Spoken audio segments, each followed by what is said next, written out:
Nosotros estamos en una serie, como ustedes saben, llama Cambios Reales. La semana pasada, el mensaje que tuvimos tenía que ver con cambiando nuestra forma de cambiar. Y concluimos esa primera parte con una frase, y es que cambiar no es cambiar mi comportamiento, mi conducta necesariamente. El cambio implica una transformación de mis afectos. En Proverbios capítulo 4,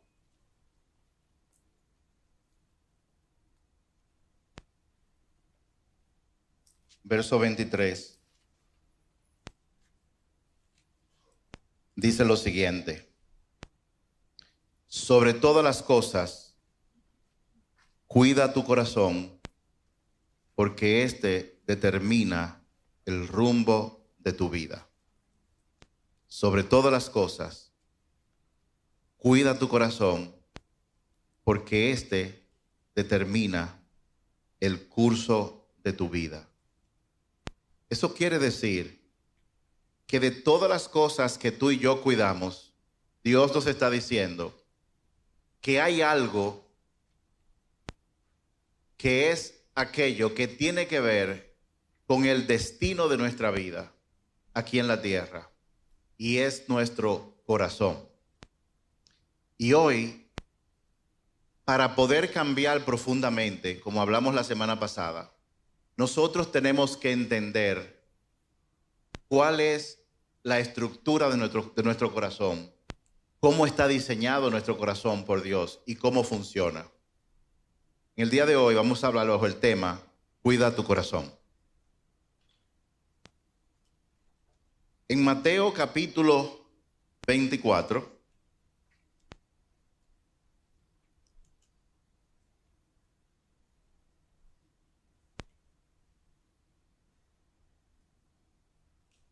Mateo 6,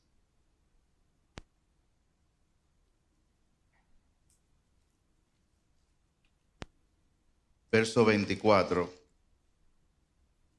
dice lo siguiente acerca de nuestro corazón: nadie puede servir a dos amos, pues odiará a uno y amará al otro. Será leal a uno y despreciará al otro. No se puede servir a Dios y al dinero. Como yo decía anteriormente, Dios está con nosotros en un proceso continuo de seducción. Él trata de llamar nuestra atención para que todas nuestras necesidades sean suplidas por Él. Y lo que Él está diciendo en este pasaje es que si tú amas al dinero, no está diciendo si tú amas al dinero más que. El simple hecho de amar al dinero, automáticamente eso hace que tú dejes de amar a Dios. Ahora, ese pasaje nos presenta dos caminos: o amar el dinero o amar a Dios. Y como en todo, Dios siempre nos presenta a nosotros y nos da la oportunidad de decidir el camino que vamos a tomar. Por ejemplo, en Deuteronomio capítulo 30, verso 19 dice: hoy te he dado a elegir entre la vida y la muerte, entre bendiciones y maldiciones. Ahora pongo el cielo y a la tierra como testigos de la decisión que tomes.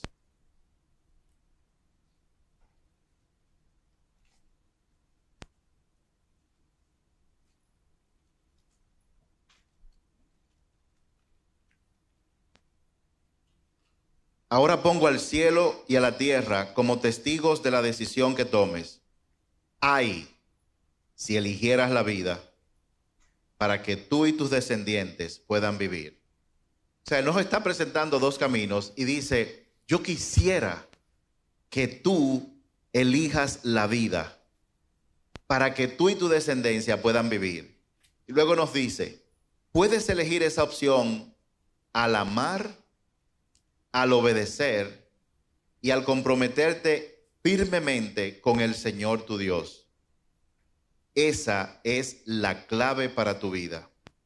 Y si amas y obedeces al Señor, vivirás por muchos años en la tierra que el Señor juró dar a tus antepasados, Abraham, Isaac y Jacob. Entonces, dos caminos. Y la pregunta para ti y para nosotros es la siguiente: ¿cuál de los dos tú eliges? Normalmente, en un ambiente como este, la gente tiende a decir, pues yo elijo la vida. El tema es que elegir no es un ejercicio de lo que yo digo por mi boca o de lo que yo pienso. La elección que yo haga se va a definir con las acciones que yo tome. Yo puedo decir una cosa y hacer otra. Y hoy Dios, como todos los días, hasta que partamos de este mundo, Él nos pone esa elección: elegir entre la vida y la muerte. Y nos dice cómo elegir la vida. Esto es una constante invitación de parte de Dios para darnos vida a nosotros. Es un proceso de seducción. ¿Cuántos de los hombres que están aquí emplearon algún tiempo seduciendo a la que hoy es su esposa o a la que hoy es su novia? Levanten la mano. ¿Y cómo se hacía eso? Usted le hacía una invitación, la invitaba a salir, le daba una rosa, le daba un regalo, la llamaba, le mandaba un mensajito. Esas cosas eran actos de seducción. Eso mismo hace Dios contigo y conmigo todos los días, en todo momento. ¿Por qué? Porque Dios quiere que nosotros experimentemos un cambio profundo. ¿Hacia qué? Ese cambio profundo tiene que ver con que nuestro corazón lo anhele más a Él que cualquier otra cosa en este mundo. Como dije en la sección anterior, nosotros hablamos y preguntábamos, ¿qué sería un cambio real para ti? Y dijimos que para muchas personas, incluso dentro de la iglesia, un cambio es cuando yo hago una transformación radical de mi comportamiento externo, sin que cambie los deseos más profundos en mi corazón. Como dijimos la semana pasada, Jonás obedeció a Dios, pero nunca cambió. Él siempre fue rebelde, hasta donde nos dice el relato que está en la Biblia, que lleva su nombre. Jonás obedeció. Eso quiere decir que es posible yo obedecer a Dios sin yo cambiar. Es posible obedecer a Dios sin yo amar a Dios. ¿Qué vamos a ver en esta sección? Como estamos hablando del corazón, vamos a explorar dos conceptos claves. Por eso les dije que traigan su libreta, porque es muy importante que no solamente usted escuche hoy, sino que revise y reflexione en los días por delante. Vamos a reflexionar y a explorar dos conceptos claves. Primero, ¿qué es el corazón según la Biblia? No tiene nada que ver con el músculo que está bombeando sangre. Estoy hablando de un punto de vista espiritual. Y segundo, según la Biblia, ¿qué es el amor? Entonces, según la Biblia, el corazón es el lugar donde habitan mis deseos. Voy a repetir eso de nuevo. El corazón es el lugar donde habitan mis deseos. El corazón es como una especie de caja fuerte. ¿Cuántos han visto o tienen una caja fuerte? Las cajas fuertes, ¿para qué se utilizan? Se utilizan para yo guardar las cosas que para mí tienen valor. Ahí no está el mueble, ahí no está su televisor. Lo que se coloca en una caja fuerte de una empresa o de una casa son cosas que nosotros consideramos de alto valor. Y según lo que nos explica Jesús en el pasaje que yo leí de Mateo 6:24, parafraseando, nuestro corazón es como una caja fuerte donde yo pongo todo aquello que para mí tiene valor. Lo que no tiene valor, no lo pongo ahí. Aunque intelectualmente yo piense que sí, en el corazón solamente están en cada época de tu vida y la mía las cosas que para ti tienen mucho valor. Dice Mateo 6:21, porque donde está tu tesoro, o sea, donde están las cosas que para ti tienen valor, allí estará tu corazón. O sea, tus deseos, tus anhelos, aquello en lo que se centra tu vida. ¿Quién puede ver esto? Jesús está diciendo, donde está tu tesoro, donde está lo que vale, ahí estará tu corazón. Todo lo que tú anhelas, todo lo que tú y yo deseamos. El corazón es el lugar donde nosotros guardamos aquellas cosas que valoramos y son extremadamente importantes. Por ejemplo, ahí es donde nosotros guardamos nuestra reputación. ¿Cuánto le preocupa su reputación? Lo que la gente piense. Honestamente, no diga, bueno, la Biblia dice que es lo que Dios diga. No. ¿Cuántos de ustedes se preocupan por lo que la gente piense? Sea sincero. Los que no levantaron la mano tienen que leer la Biblia. Broma. Ahí guardamos nuestro deseo de ser exitoso. ¿Cuánto les gustaría ser exitoso?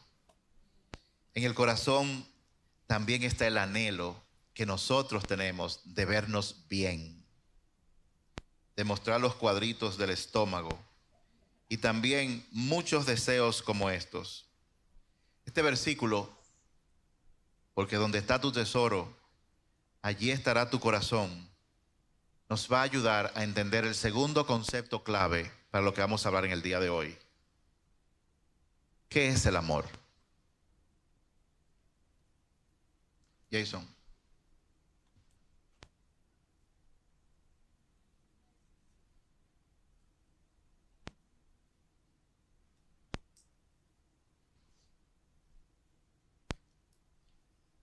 Bíblicamente, pongan atención a esto. Bíblicamente, podemos definir el amor con una sola palabra. El amor es una respuesta.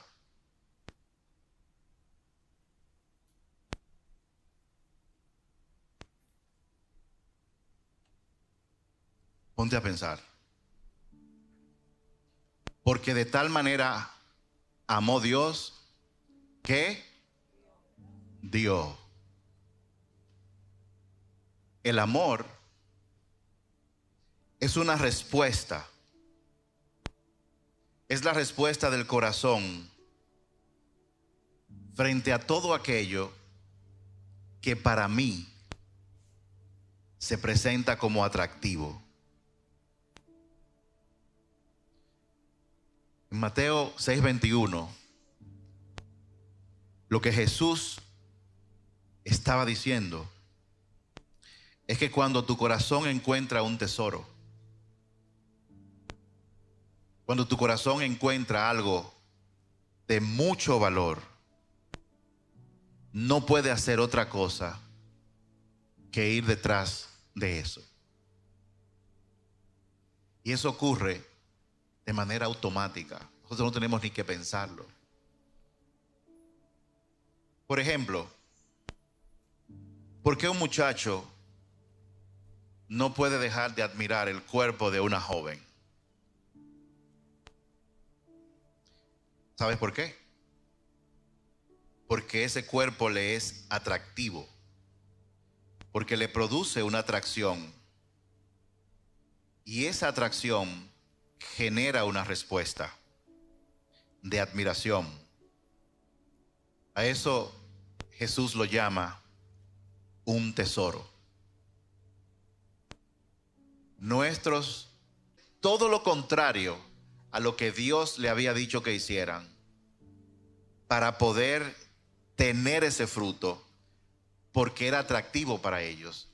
En pocas palabras, Adán y Eva, al igual que nosotros, cuando un tesoro llega a nuestro corazón y nosotros lo permitimos y llega ahí dentro, llegamos incluso hasta pecar para poder conseguirlo. Permítame darle un ejemplo cotidiano de esto. Para estos fines, Ramón y Teresa son una pareja joven que tienen 5 años de casados. A Teresa siempre ha tenido discusiones, ellos siempre han tenido discusiones sobre cómo deben usar el dinero. ¿Alguna pareja que tenga ese problema aquí? No levanten la mano para que no caiga en gancho. A Teresa le encanta comprar ropa. Su pasatiempo favorito todos los meses es salir de compra. Lo hace por internet, va de tiendas. Cuando ella llega a un mall o a una red de tiendas, ese es su deleite. Por otro lado, Ramón es todo lo contrario a Teresa. A Ramón no le gusta gastar. Para Ramón, lo importante es ahorrar e invertir el dinero. Si miramos este problema y lo miramos de forma superficial, pareciera que el problema es el dinero. Ella quiere gastarlo en todas las cosas que compra y él prefiere ahorrarlo. Sin embargo, vamos a hacer la misma pregunta que dijimos que debemos hacer en la sección 1, que la pusimos aquí en pantalla. La pregunta es, ¿por qué? ¿Por qué a Teresa le gusta gastar su dinero comprando ropas, comprando joyas? ¿Y por qué a Ramón le gusta ahorrarlo y no le gusta gastar el dinero? ¿Por qué?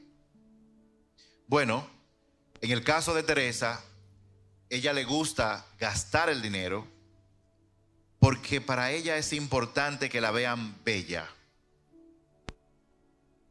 Ella ama la opinión de los demás y de lo que piensan de su apariencia física. En el caso de Ramón, ¿por qué Ramón ama el dinero? En su caso es porque quiere tener recursos por si pasa algo en el futuro. En otras palabras, en el caso de Ramón, lo que él ama, el tesoro de su corazón, es sentirse seguro. En el caso de Teresa, es la opinión de los demás. El mismo dinero, pero la razón por que uno lo gasta y el otro lo ahorra son por dos cosas totalmente diferentes, por dos anhelos totalmente diferentes. No sé si pueden ver eso, ¿lo pueden ver? Muy bien. Como dijimos al principio, dice la Biblia que sobre toda cosa guardada tenemos que guardar nuestro corazón, porque este va a determinar el destino de nuestra vida. En el caso de Teresa, para ella, en su corazón, en la caja fuerte de su corazón, lo que está es verse bella. Lo que está más allá de verse bella es la opinión de las otras personas. Que la valoren. Muchos casos, que la distingan. Para ella eso es importante. Ella debe cuidar su corazón, porque si ese anhelo, ese tesoro sigue en su corazón, de manera consciente o inconsciente, como eso se va a manifestar, es que el dinero, cuando llegue a sus manos, ella lo va a seguir gastando. Hace mucho tiempo, cuando estábamos en Charles Sommer, Yo comenté esta frase que un amigo la asumió y la pone en todos los sitios ahora. Muchas veces hay personas que gastan lo que no tienen en cosas que no necesitan para exhibirla a gente que no le importa. Pero en nuestro corazón podemos llegar a pensar que tener una ropa X, eso me va a hacer sentir más atractiva ante los demás. Tu corazón, lo que ama tu corazón, sus afectos, es lo que va a determinar las decisiones que tú tomas y yo tomo. Eso va a crear los hábitos de nuestra vida y eso va a afectar el rumbo de nuestra vida. Y ese rumbo puede o no ir en la dirección del plan que Dios tiene para ti o para mí. Tu corazón determina incluso las razones por las que un matrimonio pelea. Lo que está en tu corazón.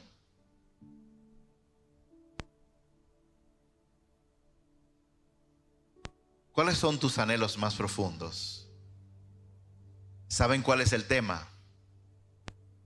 Que aún haciendo la pregunta, muchos de nosotros no tenemos la más mínima idea de cómo responder esa pregunta.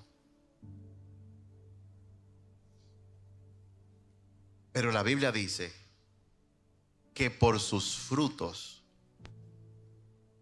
la gente es conocida. ¿Qué hay dentro de tu corazón? ¿Cuáles son las cosas que tu corazón atesora, que tú has puesto en esa caja fuerte? Cuando la Biblia te dice, cuida tu corazón, te está diciendo que mires dentro de esa caja fuerte para que te asegures que lo que tú consideras un tesoro sea lo adecuado, porque esto va a determinar el destino de tu vida. Un punto importante a entender, y quiero que me escuchen atentamente a esto que voy a decir. Ninguno de esos deseos es en sí mismo malo o pecaminoso.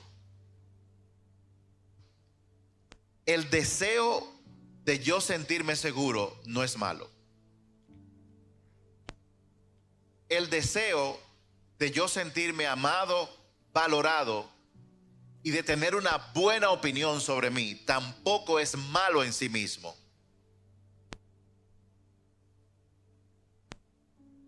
¿Dónde está el problema entonces?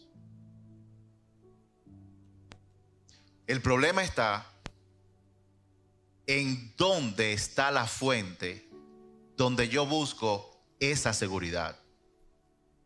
El problema está en dónde está la fuente donde yo busco esa valoración, esa experiencia de yo sentirme amado. Y Dios lo dice en la Biblia, en un pasaje, en Jeremías 2, verso 13. Todo el contexto de ese capítulo de Jeremías, el profeta, habla de cómo su pueblo, cómo el pueblo de Dios, a pesar de todo lo que Dios le había dado, a pesar de todo lo que Dios le había ofrecido, cómo el pueblo, en vez de coger la oferta de Dios, que es mucho mejor, cómo ellos ignoraron a Dios y se fueron detrás de otras cosas. Cuando un objeto o cosa, concepto o persona se convierte en la fuente de mis anhelos, a eso es que la Biblia le llama idolatría. En Jeremías 2:13 dice: pues mi pueblo ha cometido dos maldades. Me ha abandonado a mí, la fuente de agua viva, y ha cavado para sí cisternas rotas que jamás pueden retener el agua. según este texto, tener sed no es malo. Lo malo es yo transformarme a mí mismo en mi propio Salvador para yo buscar yo mismo en este mundo la fuente del agua que va a calmar mi sed. La sed es una metáfora de los diferentes anhelos y necesidades que nosotros tenemos. El agua es una metáfora de esa fuente que satisface eso. Ejemplos prácticos. Digamos que tú quieres seguridad. Tú quieres seguridad para tu familia, para tus hijos. Quieres asegurar tener el dinero del colegio, de la universidad. Quieres tener eso en tu vida. Entonces, como tu propio Salvador, como eso está en tu corazón, en vez de ir donde la fuente, tú estás dispuesto a trabajar horas extendidas para ganar más dinero, quitándole tiempo a tu familia y al mismo Dios para satisfacer ese deseo.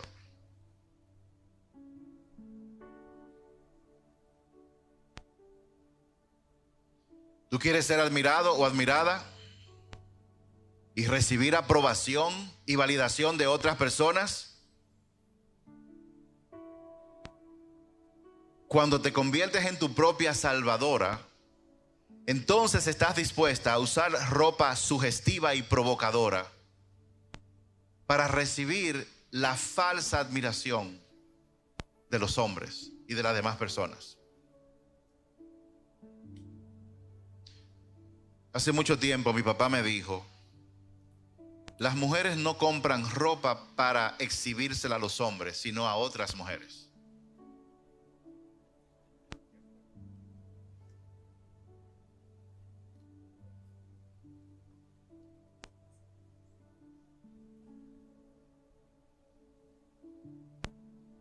¿Cuáles son los tesoros que hay en tu corazón? En Santiago capítulo 4, verso 1. Esos deseos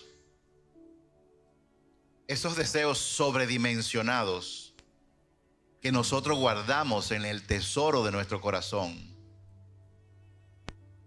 y la pérdida de conciencia de que ya Dios nos ha ofrecido, se ha ofrecido a sí mismo como la fuente de todo eso, es de lo que habla Santiago 4, verso 1. ¿Qué es lo que causa las disputas y las peleas entre ustedes? ¿De dónde viene el conflicto? ¿Acaso no surgen de los malos deseos que combaten en su interior? La Biblia llama esto una pasión, malos deseos. El deseo de yo demostrar que yo soy el que tengo razón. El deseo de yo demostrar, por sentir la validación de otros, que mi argumento es el mejor de todos. Y cuando ese anhelo está ahí en el corazón, me ciega y no me permite ver que probablemente otra persona tenga una mejor opción de lo que yo estoy hablando. Pero no, yo no puedo acceder a eso.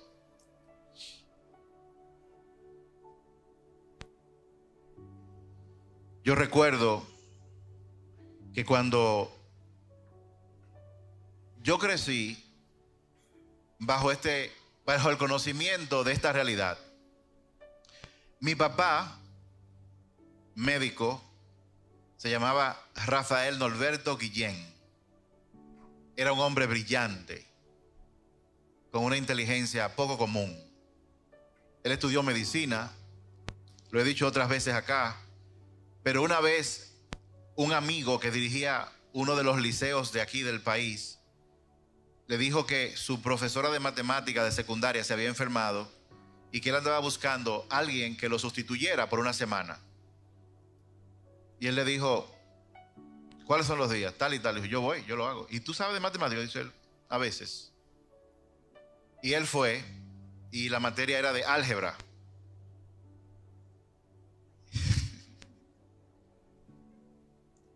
¿Quién no quiere un profesor así? Lo primero que él dijo fue a un fulano: ponte de pie, ve al colmado, cómprate 20 Maví. A los que no saben lo que es un Maví, es una bebida refrescante. Y cómprate 20 masitas. Los que no saben lo que es una masita, a los extranjeros que están aquí, eso es como un pedazo de harina dulce, vamos a llamarlo de otra forma. Y dijo: le voy a dar 7 minutos para que coman. Los muchachos estaban tratando de tragar y dijo: nadie puede pensar con el estómago vacío. Y luego entonces le dio una cátedra de álgebra que todo el mundo, hasta un muchacho de octavo, la entendía. Producto de eso, él, que fue a sustituir por una semana, se quedó 22 años como profesor titular de matemáticas en ese liceo. Y luego, como supieron que era médico, lo pusieron a dar la materia de anatomía. Entonces, yo crezco en esta familia y mi papá era una persona que cuando estábamos cenando juntos nos contaba historias. Y él siempre decía: yo siempre he sido el mejor estudiante de mi colegio, de la escuela. No de mi curso, de la escuela entera. Y uno escuchando eso. Yo siempre sacaba de 98 para arriba, 100, 100, 100. Y es verdad que era brillante en matemáticas. Y era bueno comunicándose con la gente y explicando cosas que las personas podían entenderla.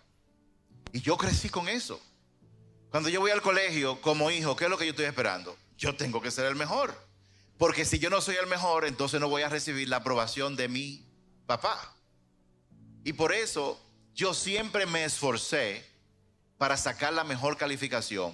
No porque yo quería aprender, sino porque yo quería encontrar la validación de mi papá. Yo me acostaba tarde estudiando. Llegó un momento en que las cosas me llegaban, pero yo me esforcé mucho. Y cuando llegué a la secundaria, al Instituto Técnico Salesiano, a ITESA, que era de 8 a 4 de la tarde, que se estudiaba bachillerato y electrónica, pues yo estudié electrónica, de 1000 estudiantes escogían 200.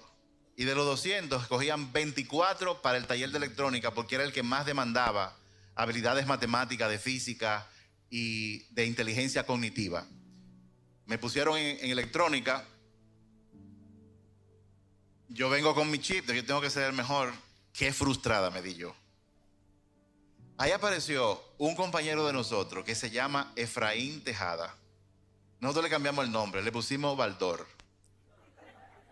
Los que no saben lo que es Baldor es un autor cubano que escribió el libro de álgebra que se utiliza en muchos países. Le cambiamos el nombre, Baldor le pusimos, porque el tipo, el álgebra le fluía. Y yo frustrado, porque ese tipo estaba en primer lugar, pero había otro que estaba en segundo. Y yo siempre venía en tercero o en cuarto. Qué frustrada me di yo. ¿Por qué? Porque en mi corazón el tesoro que estaba ahí metido era el de buscar la validación de mi padre terrenal. Y para mí, en muchas etapas, no fue tan divertido ser un estudiante. Y eso pasa con nosotros. Nosotros, para cambiar profundamente, tenemos que entender esto que explica Mateo 6 sobre nuestro corazón, que nos dice, sobre todo en Jeremías 2:13, que el deseo en sí no es malo. El querer la validación no es malo. El problema es la fuente donde yo voy. La Biblia le llama a eso idolatría. Cuando yo lo hago, tomo algo creado, la belleza, el dinero, y lo transformo en mi salvador. Si estoy bella, estoy bien. Si tengo dinero, estoy bien. Eso es un ídolo. Y nosotros la idolatría la practicamos con el objetivo de satisfacer algunos de los deseos más profundos. En pocas palabras, como dice Jeremías 2:13, construimos cisternas rotas que no tienen agua, porque por más que yo busque la validación en estar, en el caso de las mujeres, estar bellas, cuando pasen los años, la ropa no va a lucir igual. Entonces tenemos que hacer cirugías. Si yo quiero sentirme seguro, cuando yo deje de trabajar porque no tenga la capacidad física para hacerlo, Entonces voy a dejar de experimentar la seguridad porque he utilizado cisternas rotas que no retienen el agua. En pocas palabras, he buscado mi seguridad, he buscado mi validación en cosas que no pueden de manera permanente darme esos anhelos que yo necesito. ¿Cuántos me están siguiendo? Qué bueno. Por ejemplo, ¿qué es cambiar?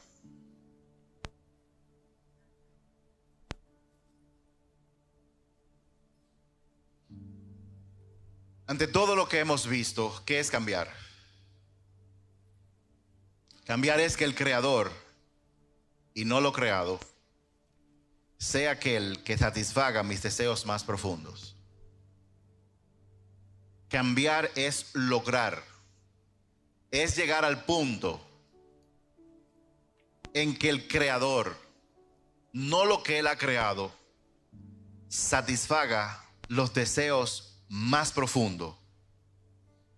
En pocas palabras, es cambiar, es que Dios sea mi fuente de seguridad, mi fuente de aceptación y mi todo.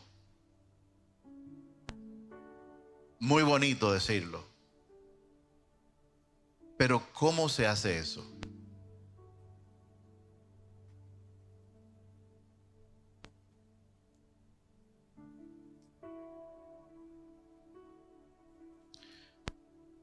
Una ilustración. Imagínate que un niño es adicto a los caramelos, a los dulces. ¿Cómo normalmente nosotros abordamos para que deje la adicción a los dulces, a los caramelos? Lo que normalmente hacemos es que le decimos, no comas caramelo. Si sigue comiendo, le ponemos un castigo por comer caramelo. Si sigue comiendo, lo encerramos en su habitación y a veces hasta lo golpeamos. No comas caramelo. Y es posible que el muchacho o la muchacha logre dejar de comer caramelos. Pero la pregunta es, ¿dejará de amarlos?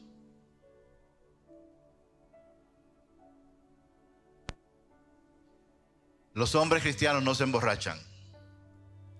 Ahí viene uno y coge toda la botella de romo, el whisky y el vino y lo sacamos de la casa. Los que lo hacen. Pero cuando va a un evento social y le ponen ese trago, la boca se le hace agua. Por dejar de beber alcohol, ¿significa que dejó de amar el alcohol? No. Entonces, ¿cómo se cambia esa adicción? En el caso del niño, ¿saben cómo se cambia? En vez de prohibirle y castigarlo por comer caramelo, ofreciéndole helado, ofreciéndole algo mejor.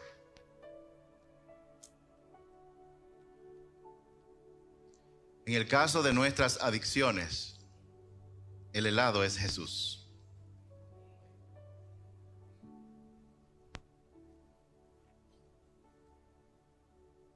Pero ¿cómo se hace eso? Estamos hartos, cansados. Jesús es ese camino, la verdad y la vida. Y hablamos palabras y decimos palabras y decimos palabras. Y léete la Biblia. Y no llegamos a ver el helado en Jesús. No llegamos a ver en Jesús eso que es mejor que el caramelo, que la adicción que tenemos. ¿Por qué? Porque debido a la religión, nosotros vemos a Dios y todo lo que dice su palabra como rituales. muchos no han llegado a entender de que Dios lo es todo, que Él es el creador del universo, que Él mira el universo en la palma de su mano, que Jesús es real. ¿Por qué te sigue gustando el alcohol? ¿Por qué a muchos les sigue gustando el sexo fuera de estar casados o fuera del matrimonio? Esa conducta es un reflejo de lo que está en tu corazón. Tú necesitas probar el helado. Fíjate que no he dicho, tú necesitas ver un menú de helado, una foto del helado. Tú necesitas meter la cuchara dentro del tarro de helado y comerlo y probarlo. Tú y yo necesitamos tener una experiencia del amor del Padre.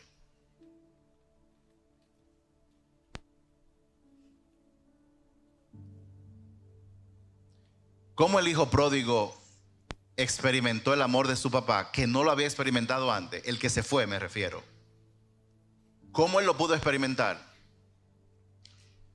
Cuando él volvió en sí y decidió volver a su padre, a la casa de su padre. ¿Qué significa eso en términos prácticos? Volver al Padre significa que yo tomo la decisión de acercarme a Él. ¿Y cómo yo me acerco al Padre? La Biblia dice en Juan 4 que Dios es espíritu. Y aquellos que le adoran y le buscan, tiene que ser en espíritu y en verdad. En pocas palabras, un ser que es poderosamente espiritual no encaja con un ser humano de carne. Pero Dios ha puesto su espíritu dentro de ti para que tú puedas con tu espíritu buscarlo a Él, que es espíritu. ¿Y cómo se hace eso? En principio, apartándote y teniendo momentos a solas, cerrando tus ojos y conversando con Dios. Porque Él dice, si tú clamas a mí, yo te responderé. Si tú me buscas, encontrarás. Si tú tocas la puerta, yo te abriré. Pero nosotros tenemos que ir. ¿Y sabes por qué nos toca a nosotros ir? Porque ya Él nos amó primero a nosotros. Él ha extendido la invitación. Él te está seduciendo constantemente. Y lo que Él espera de ti es una respuesta. Y solamente hay dos respuestas: el camino de la vida y el camino de la muerte. Ay, si eligieras la vida para que tú y tu familia puedan vivir eternamente. Y Él dice, puedes elegir este camino haciendo varias cosas, obedeciendo a Dios. Lo dice el texto.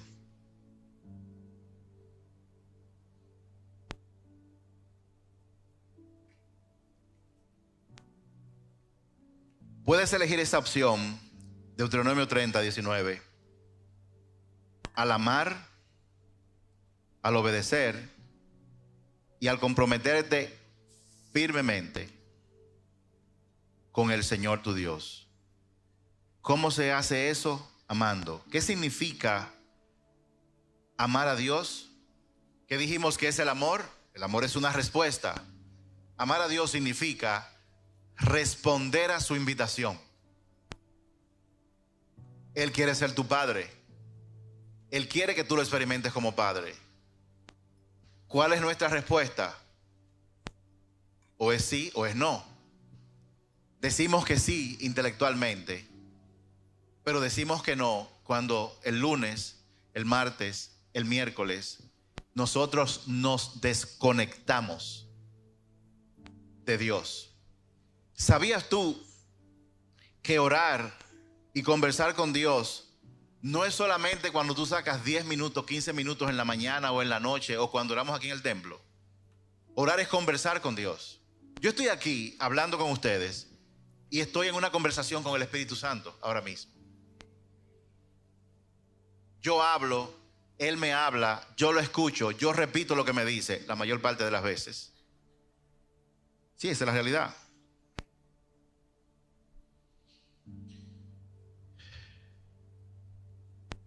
Cuando el niño descubra la dulzura del helado y lo bueno y mejor que es, dejará de comer dulces.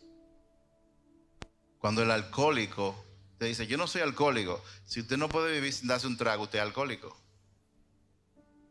Yo solamente tomo en eventos sociales. Mi pregunta es, ¿tú tienes la capacidad de ir a un evento social y no tomar alcohol? Sí. Pero cuando tú vas a un evento social, ¿hay momentos que tú no tomas? No. El alcoholismo es una dependencia del alcohol. Hay quienes beben todos los días y hay quienes beben una o dos veces a la semana. A mí me encantaba un vino. Y antes que el vino, me encantaban las cervezas. Y antes que la cerveza, me encantaba el whisky, el buen whisky. ¿De dónde yo aprendí eso? De mi papá. Que él iba a la casa, tenía muchas veces una botella de coñac, se bebía un trago y no me mandaba a servir la copa y yo, esto sí era malo, pero poco a poco probando, entonces uno llegó.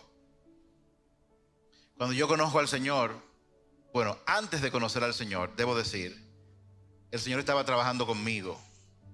Antes de conocer al Señor, yo fui a un evento social muy importante de un amigo y él le regaló a sus amigos una botella de Johnny Walker etiqueta negra en esa época. Y era para que en el evento destapáramos la de Juan, después la de Luis, después la que sé cuánto y después la mía hasta que se bebieran las 4 o 5 botellas, porque éramos 4 o 5. Y él me decía, destapa la tuya. Yo la destapé, yo estaba hablando con alguien y le dije, toma, pero bebete un trago. Y yo no quería porque yo estaba metido en mi conversación. Había algo que me interesaba más que tomar en ese momento. Y cuando él me dijo, pero bebe, yo decía, ahí me llegó una revelación de parte de Dios. Yo dije, wow, pero yo soy esclavizado. Aquí estoy en un evento, tengo que beber. Alguien me está esclavizando y a mí no me gusta eso. A mí no me gusta que me controlen. Y dije, no voy a beber por hoy. Hasta la fecha. Eso hace mucho tiempo.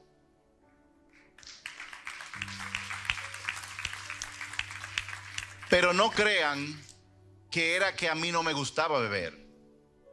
Yo estaba ejerciendo el dominio propio porque yo amaba la bebida todavía.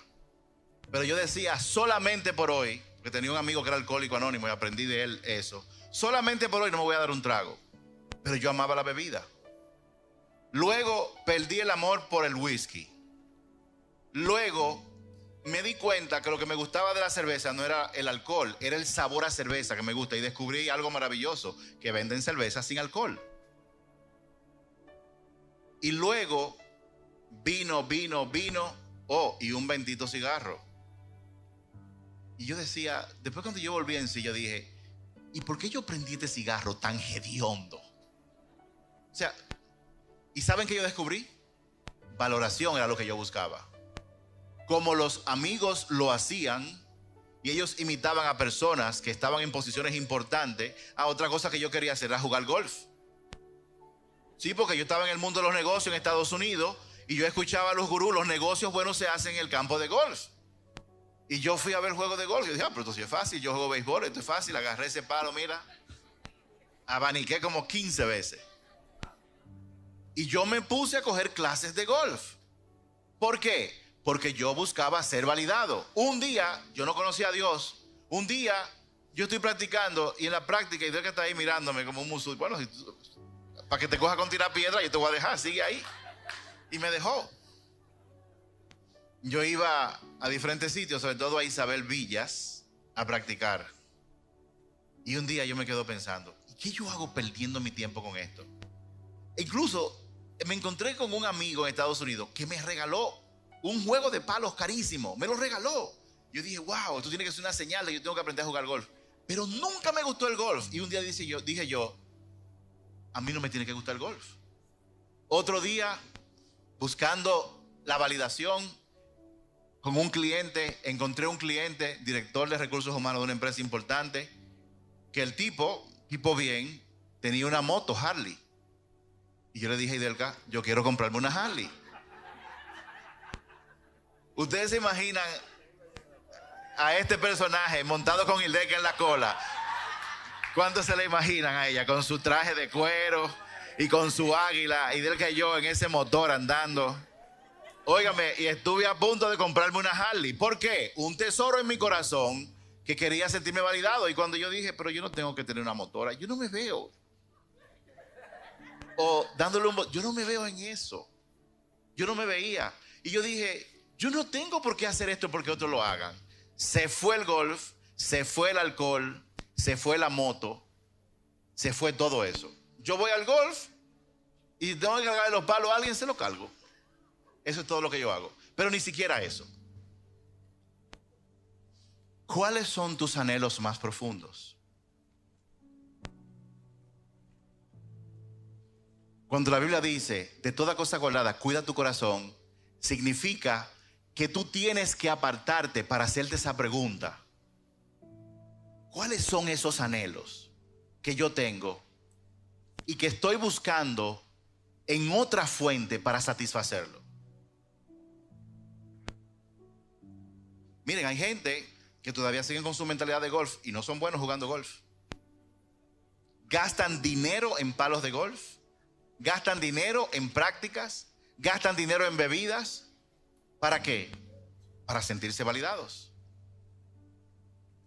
¿Cómo cambiar eso? Vamos a probar el helado. Pero tenemos que probarlo. No solamente hablar del helado, no solamente leer sobre el helado, no solamente ver fotos del helado, tenemos que comprarlo y probarlo. Y una vez probemos aquello o aquel que es la fuente de todo, entonces es en ese momento que nuestros anhelos más profundos van a ser transformados. Entonces yo dejaré de beber alcohol, no porque tengo que hacerlo, sino porque yo amo a aquel que me da lo que el alcohol no me da.